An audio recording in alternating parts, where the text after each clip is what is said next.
কুইজৰ ভিডিঅ'টোলৈ সকলোকে স্বাগতম জনাই আৰম্ভ কৰিছোঁ প্ৰথমটো প্ৰশ্ন। মোগল সম্ৰাট ঔৰংজেবে আহোম স্বৰ্গদেউ চক্ৰধ্বজ সিংহৰ পৰা পেচকচ নিবৰ নিমিত্তে পঠোৱা কটকীজনৰ নাম কি? মোগল সম্ৰাট ঔৰংজেবে আহোম স্বৰ্গদেউ চক্ৰধ্বজ সিংহৰ পৰা পেচকচ নিবৰ নিমিত্তে পঠোৱা কটকীজনৰ নাম হ'ল ফিৰোজ খাঁ। ৰামসিংহ ক'ৰ ৰজা আছিল? ৰামসিংহ অম্বৰৰ ৰজা আছিল। চক্ৰধ্বজ সিংহৰ আহোম নাম কি? স্বৰ্গদেউ চক্ৰধ্বজ সিংহৰ আহোম নাম হৈছে চুপুংমুং। নচৰত খাঁ, ৰঘুনাথ সিংহ, ৰচিদ খাঁ কোন?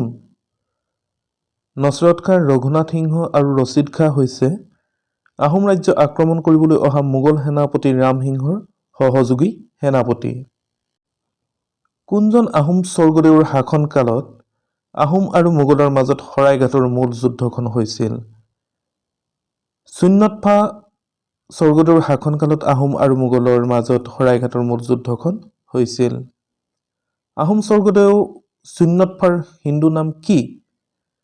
আহোম স্বৰ্গদেউ চুন্যৎফাৰ হিন্দু নাম হৈছে উদয়াদিত্য সিংহ।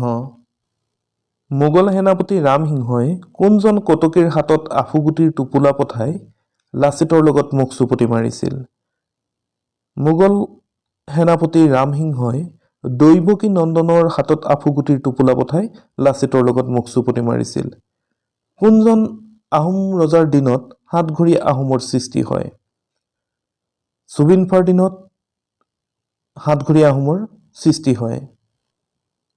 কোনজন আহোম স্বৰ্গদেউৰ শাসনকালৰ পৰা আহোম ৰজাসকলে স্বৰ্গদেউ উপাধি ব্যৱহাৰ কৰে?